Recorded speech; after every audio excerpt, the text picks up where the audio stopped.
Hello. Good morning friends. और आपके लिए बहुत बड़ी खुशखबरी आई है। आरपीएससी ने अभी एक लेटेस्ट वैकेंसी अनाउंस करी है सिविल इलेक्ट्रिकल और मैकेनिकल इंजीनियर्स के लिए। आरपीएससी एन के पीडब्ल्यूडी विभाग के अंदर है, पीएचईडी के अंदर है, वाटर सोर्स डिपार्टमेंट के अंदर है। तो टोटल 1000 से ज़्यादा वैकेंसी है, जिसमें से एक्चुअली 900 वैकेंसी जो है वो तो केवल सिविल वालों के लिए, तो सिविल वालों की तो मौज हो गई।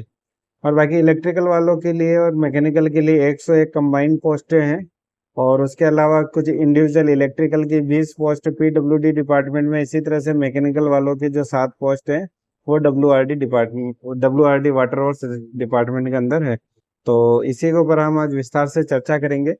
ये जो वैकेंसी आई है, इसका पे स्केल क्या है, किस में कितनी वैकेंसी है, एग्जाम, इसका जो फॉर्म फिल करने की तारीख क्या है, सिलेबस कैसा है, इसकी तैयारी कैसे कर सकते हैं, है ना, इसकी फीस वगैरह क्या है, और भी इसका मेंस का सिलेबस में क्या क्या है, प्री के सिलेबस में क्या क्या है, कितने पेपर होंगे, ये सारी चीजें जो है आज हम इस पेपर के अंदर इस सेशन में हम डिस्कशन करेंगे। तो let's start. My name is Dharmendra और आज हम बात करते हैं आरपीएससी एन के बारे में। तो ये आरपीएससी ने वैकेंसी जारी करी है और आज के तारीख में ही 5 अगस्त को ही इन्होंने जारी करी है। तो ये जैसे आरपीएससी के अंदर लिखा हुआ आरपीएससी आईटीआई वाइस प्रिंसिपल में पद है स्थायी, जैसे ये पद स्थायी है आपके। इसके अंदर टोटल 1014 पदों के लिए ये भर्ती हो रही है, जिसके अंदर पदों की संख्या में वृद्धि या कमी की जा सकती है।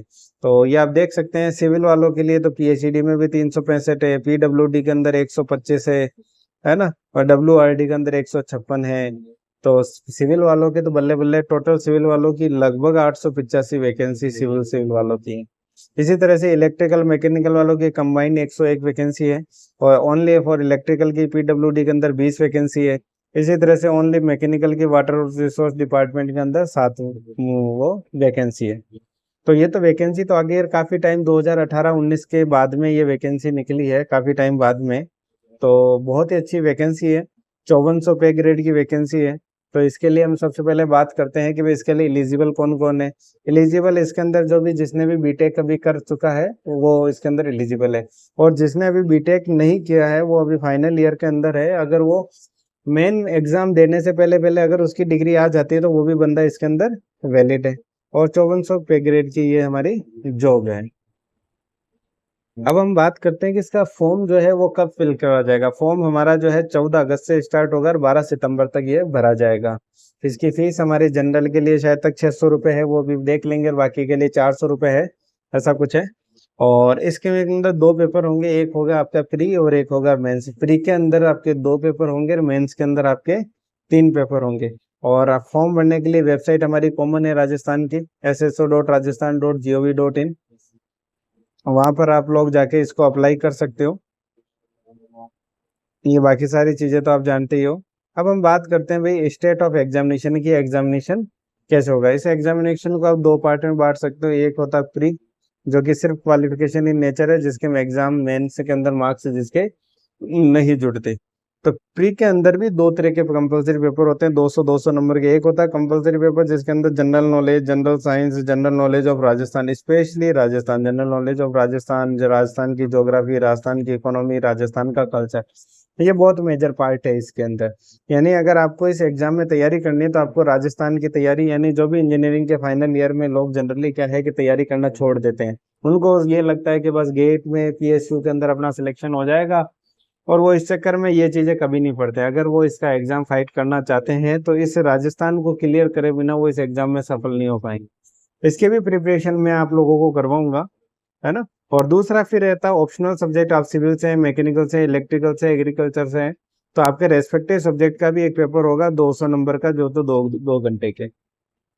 इस पेपर में अगर आप क्वालिफाई हो जाते हैं तो फिर आप आएंगे मेन एग्जामिनेशन के अंदर। मेन एग्जामिनेशन एक तरह से आपका रिटन एग्जाम होगा, जिसमें पहला पेपर होगा आपका हिंदी का, दूसरा पेपर होगा सोशल एस्पेक्ट ऑफ इंजीनियरिंग का। तो अभी हम हिंदी के अंदर भी क्या क्या पूछा जाता है इसके सिलेबस में डिस्कस करेंगे। इसी तरह सोशल एस्पेक्ट ऑफ इंजीनियरिंग में क्या क्या पूछा जाता है इसके ऊपर भी हम डिस्कशन करेंगे। फिर 2 पेपर होते हैं हमारे इंजीनियरिंग के अंदर। 2 पेपर में इसलिए बांटा गया कि लगभग 2 पेपर में कंप्लीट हमारा सिलेबस है वो इसके अंदर आ जाता है। ठीक है। Any one subject to be opted by a candidate from the following list of optional subject, each subject will have 2 paper. कितने? सारे सब्जेक्ट के अंदर 2 पेपर, उनमें से आपको क्या करना है, कोई सा भी एक पेपर सिलेक्ट कर लेना है। यानी आपके मेंस में टोटल पेपर कितने हो गए, 3।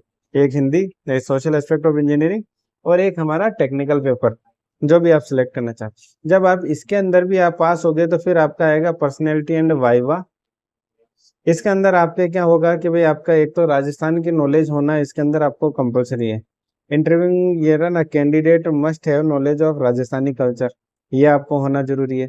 आपकी डिग्री वगैरह तो वो तो आपकी चेक हो जाएगी। हिंदी का जो आपका पेपर होगा वो सीनियर सेकेंडरी लेवल का होगा।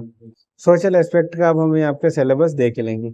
या तो कैंडिडेट इसको पेपर को पूरा हिंदी में देवे या पूरा इंग्लिश में देवे, जब तक कि स्पेसिफाई ना किया हो कि आपको इसका आंसर किसके अंदर देना है। ठीक है, जो हमारा फाइनल रिजल्ट होगा उसके अंदर हमारे ये वाइवा के नंबर ऐड होंगे, और हमारे मेन एग्जाम के अंदर का जो नंबर है वो हमारे इसके अंदर काउंट होंगे। और जो मेन एग्जामिनेशन में क्लियर होगा उसके 15 जो टाइम्स है वो लोग इंटरव्यू के अंदर बुलाए जाएंगे।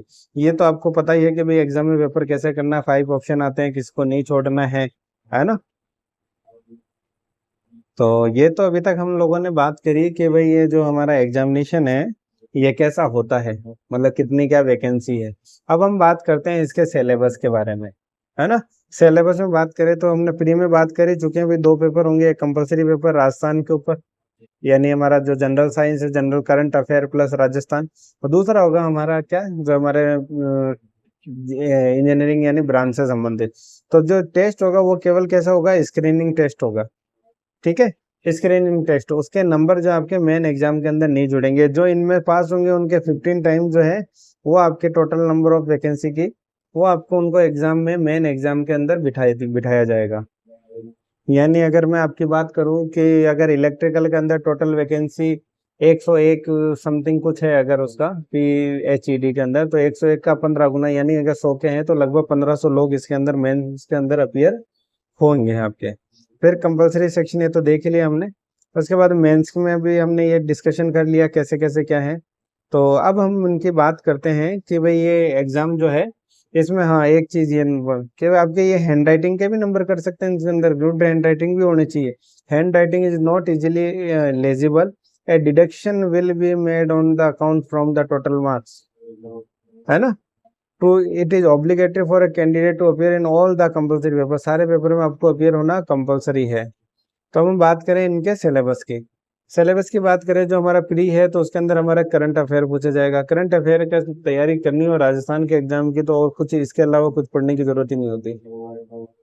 सो जस्ट इसमें सारे डेटा दे रखे होते हैं, सारे सेगमेंट से जो भी आपको पढ़ना हो। हिस्ट्री कल्चर की बात करें तो सारा का सारा राजस्थान हिस्ट्री और कल्चर आपको पता होना चाहिए। राजस्थान के अंदर कब युद्ध हुए थे, कैसे कौन कौन से न्यूज़पेपर चले थे, कौन से भाषा होती है, कौन से डांस होते हैं, नृत्य होते हैं, जैसे म्यूजिकल डांस, थिएटर, कौन सी भाषा है, साहित्य क्या है, या पॉलिटिकल इंटीग्रेशन कैसे हुआ, फ्रीडम मूवमेंट कैसे चला, यानी जय नारायण व्यास वगैरह महात्मा गांधी के टाइम जो थे वो कैसे कैसे क्या थे, कौन कौन से हमारे यहाँ संत हुए, रिलीजियस हुए, जैसे रामदेव जी हैं, बाबू जी हैं, इन सब के लोक देवता जितने हैं उनके बारे में ध्यान होना चाहिए। कौन कौन से मेले भरते हैं, जैसे फूल डोल मेला है, पुष्कर का मेला है, बीकानेर का कोलायत का मेला है। तो किस किस तरह की ड्रेस पहनी जाती है, हर क्षेत्र में हमारे अलग अलग ड्रेस पहनी जाती है, कौन कौन से आभूषण पहने जाते हैं। जैसे पूछ ले जाए कि भाई टोटी आभूषण कहाँ पहना जाता है, तो ये हमारे इनका पता होना चाहिए। ठीक है, और इनके सोशल इकोनॉमिक बैकग्राउंड पता होना चाहिए इनका। ठीक है, तो हिस्ट्री कल्चर। जनरल साइंस में, जनरल साइंस के अलावा आप टेली इंजीनियरिंग से होता है, आपको electro telecommunication research lab including CSI, इससे जरूर क्वेश्चन पूछा जाता है। CSI ऐसा जो मैनेज करती है नेशनल लैब, उनमें से कोई ना कोई क्वेश्चन उठा के पूछ लिया जाता है। इकोनॉमिक के बारे में कि ये राजस्थान इकोनॉमी है, अभी लेटेस्ट आपके क्या बजट जारी हुआ तो ये सारा बजट में से क्वेश्चन पूछा जाएगा यहाँ से। ठीक है, था ये क्वेश्चन, ये जो टॉपिक है वो कंप्लीट बजट से होगा आपका। ज्योग्राफी की बात करें तो ज्योग्राफी आपके दोनों ही दे दी है आपके, एक तो वर्ल्ड इंडियन ज्योग्राफी भी दे दी, ब्रॉड फिजिकल वर्ल्ड ज्योग्राफी भी दे दी आपको थोड़ी बहुत, और बाकी इसके अलावा आपको कंप्लीट राजस्थान ज्योग्राफी दे दी है ना। तो ज्योग्राफी का सेक्शन बहुत बड़ा है, तो तैयारी करना स्टार्ट करो तो आपके दिमाग में होना चाहिए कि हमें क्या क्या पढ़ना है। फिर उसके बाद करें हम बात सिलेबस की। मैं इलेक्ट्रिकल का वो हूँ स्टूडेंट, अभी जॉब में हूँ, और मैं आपको इलेक्ट्रिकल की ही तैयारी करवाऊंगा। तो इलेक्ट्रिकल में ये अभी जो बात कर रहे हैं वो कर रहे हैं प्री की सिलेबस की, फिर हम बात करेंगे मेंस की सिलेबस की। तो प्री के अंदर हमारे अगर देखा जाए आपके कि जैसे अभी इलेक्ट्रिक सर्किट, मैं अभी इलेक्ट्रिकल सर्किट ही पढ़ा रहा हूँ आपको, अगर पता हो तो अभी मेरे लेक्चर चल रहे हैं इलेक्ट्रिकल सर्किट पे, जिसमें हम इसमें से काफी कुछ कवर कर चुके हैं, जैसे circuit component, KCL KVL cover कर चुके, सर्किट एनालिसिस कवर कर चुके हैं, node mesh analysis, super node ये कवर कर चुके हैं, एसी डीसी हम कवर कर चुके हैं, नेटवर्क थ्योरम हम कवर कर चुके हैं, बेसिक नेटवर्क थ्योरम ये इनके एप्लीकेशन कवर कर चुके हैं, है ना। ये driving point impedance transfer function cover कर चुके हैं, टू पोर्ट नेटवर्क हम कवर कर चुके हैं। जो हमने बाकी अभी नहीं किया वो हम डे बाई डे इसको अंदर कर रहे हैं अभी हमारा सब्जेक्ट। इसी तरह से ये फील्ड थ्योरी है, इलेक्ट्रिकल मटेरियल है, दोनों एक साथ ही पढ़े जाते हैं जनरली। इलेक्ट्रिकल मेजरमेंट में इस पर पूरा करवा चुका इसके अंदर। और ये इलेक्ट्रॉनिक्स एंड कम्युनिकेशन में हम लगभग 50-60% करवा चुके हैं, मल्टी वाइब्रेटर सब ये काम करवा चुके हैं, डायोड जेनर डायोड करवा चुके हैं। केवल ये जेएफईटी मॉसफेट के बारे में हमने नहीं पढ़ा, single stage and multi stage ये हम कर चुके हैं, फ्रीक्वेंसी रेस्पॉन्स देख चुके हैं, रेक्टिफायर हम देख चुके हैं, फिल्टर हमने नहीं देखे, वोल्टेज रेगुलेटर भी हम देख चुके हैं। इसी तरह से डिजिटल जो इलेक्ट्रॉनिक्स है उसमें हम बूलियन अलजेब्रा देख चुके हैं, लॉजिक गेट्स हम देख चुके हैं, मेमोरीज हम देख चुके हैं, है ना। तो बाकी हम टॉपिक है डे बाय डे कर रहे हैं। तो ये electronics, micro processor, power system, एक तरह से आपके कंप्लीट जो सिलेबस गेट का है वो का वही आपका इसका है ना। गेट ईएससी में जो सिलेबस पूछा जाता है, चाहे कंट्रोल सिस्टम हो, मशीन हो, पावर सिस्टम हो, सारा सिस्टम। तो ये तो हो गया प्री, ये कोई बड़ी बात नहीं है, आप इसमें निकल भी जाओगे। समस्या आएगी मेंस में, क्योंकि आपको पढ़नी पड़ेगी हिंदी, और हिंदी का आपका पेपर भी कितने का होगा, 3 घंटे का। ये देखो, भाग ए, भाग बे, भाग से 30, 50, 20। अब भाग ए में अब ये आपने जो आपने आज तक नहीं पढ़े, संधि, समास, उपसर्ग, प्रत्यय सब पढ़ने पड़ेंगे, पर्यायवाची, युग्म शब्द, वाक्यांश के लिए सार्थक शब्द, शब्द शुद्धि, वाक्य शुद्धि, मुहावरे सबकी प्रैक्टिस करनी पड़ेगी। लोकोक्ति, परिभाषिक शब्द, संक्षिप्तीकरण, वर्गीकरण, पत्र लेखन, प्रारूप लेखन, अनुवाद लेखन, निबंध लेखन। और हिंदी आप कभी भी एक साथ पढ़ के तैयारी नहीं कर सकते। अगर आप इस एग्जाम की तैयारी करते हैं तो रोज डेली आधा घंटा आप हिंदी के लिए दीजिए, आपके सारे कवर हो जाएंगे। और हिंदी के लिए कौन सी बुक पढ़नी है, मैं भी वो भी आपको जो नेक्स्ट लेक्चर बनाएंगे कि भाई ये चीजें आपको पढ़नी कहाँ कहाँ से, तैयारी कैसे करनी है, तब मैं आपको इसके लिए बुक भी बताऊंगा। फिर हम बात करते हैं नेक्स्ट, हमारा जो इसका सब्जेक्ट आएगा सोशल एस्पेक्ट ऑफ इंजीनियरिंग। ये आपके लोगों को इंजीनियरिंग में थोड़ा बहुत आता रहता है, फिर भी हमें आपको सेपरेटली पढ़ना पड़ेगा। रूरल इकोनॉमी जो कि हम इकोनॉमिक्स के अंदर पढ़ लेंगे, है ना। ये इनमें से ज्यादातर तो जो है ये इकोनॉमिक्स का ही चैप्टर है, ठीक है। रूरल एनर्जी नीड क्या होती है, रूरल की इंडस्ट्री क्या होती है, सारे सारे ये जितने प्रोजेक्ट हैं इकोनॉमी में आ जाएंगे, ठीक है। हमारे human relationship, relation in industrial, ये सारे के सारे इंडस्ट्रियल लॉ हैं। क्योंकि आप PWD PhD में जॉब करोगे तो इनसे तो आपको पता होना ही चाहिए। और हम घूम फिर के ये सारी चीजें हमारी इंजीनियरिंग में आती भी है, और जो नहीं आती वो चीजें हम यहाँ कवर करने की कोशिश करेंगे टॉपिक वाइज एक एक, ठीक है।